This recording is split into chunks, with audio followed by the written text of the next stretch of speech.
లూకా సువార్త 8వ అధ్యాయము 25వ వచనంలో దేవుని వాక్యం ఈ విధంగా వ్రాయబడి ఉంది.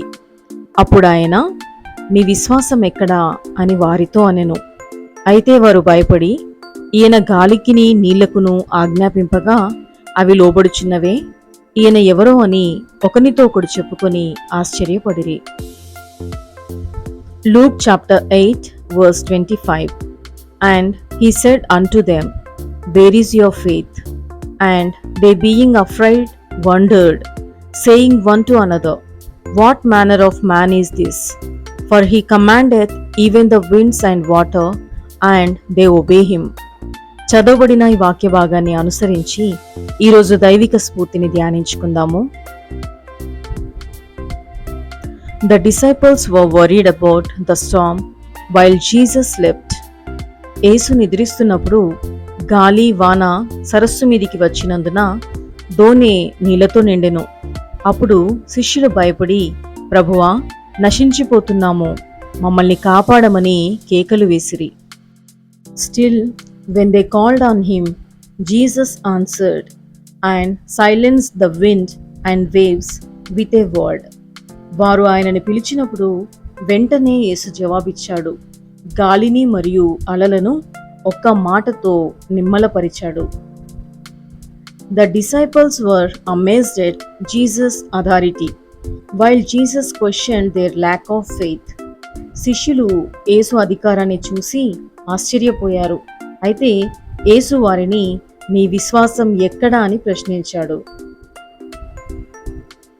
As followers of Jesus, we are reminded that when we see that Jesus is not worried about our situation, it is a sure sign that we should not be worried either.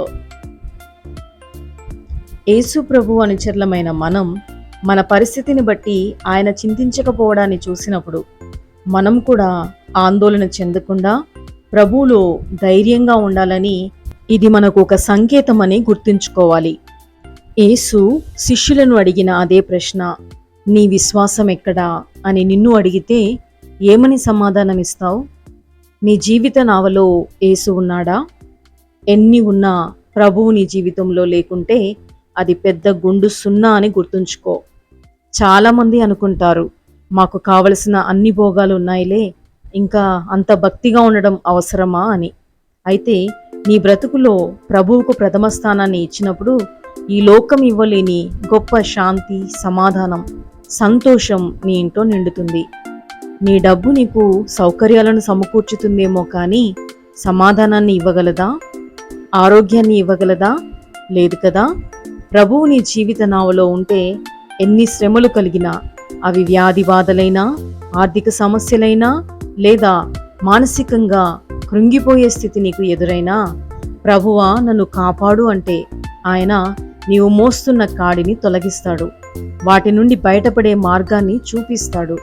శ్రమలు రాక తప్పవు, కానీ వాటిని అధిగమించి జయించే కృపతో ప్రభువు మనల్ని నడిపిస్తాడు. నీకున్న కొదవలను చూసి కృంగిపోవద్దు. ఇప్పుడు శూన్యంలో ఉన్నట్టు నీకు అనిపించినా సరే, ప్రభువు వైపు చూస్తూ సాగిపో. ఆలస్యమైన గొప్ప అద్భుతాలే నువ్వు చూస్తావు. ఎందుకంటే నీవు నమ్మిన దేవుడు నిన్ను ఎన్నడూను సిగ్గుపరచడు. ఆమేన్. ప్రార్థన. God, you are the creator of all things and you have authority over all of heaven and earth. దేవా, నీవే సమస్త సృష్టికి కర్తవు మరియు భూమి ఆకాశములపై అధికారం గలవాడవు. As I come before you with my worries and my fears, I turn to your coming presence. నా చింతలు మరియు నా భయాలతో నేను నీ ముందుకు వస్తుండగా నేను మీ ప్రశాంతమైన సన్నిధిని అనుభవిస్తున్నాను. Teach me to trust in your power, in your love and in your authority. నీ శక్తిని, నీ ప్రేమను, నీ అధికారాన్ని విశ్వసించడానికి నాకు నేర్పండి.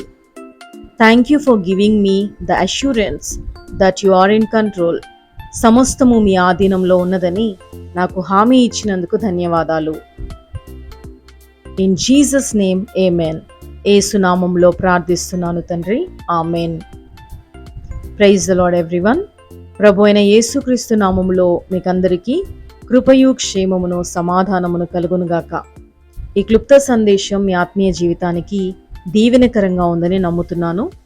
తప్పక ఈ వీడియోని లైక్ చేసి షేర్ చేసి మన ఛానల్ని సబ్స్క్రైబ్ చేసుకొని నోటిఫికేషన్స్ కోసం బెల్ బటన్ని యాక్టివేట్ చేసుకోగలరు.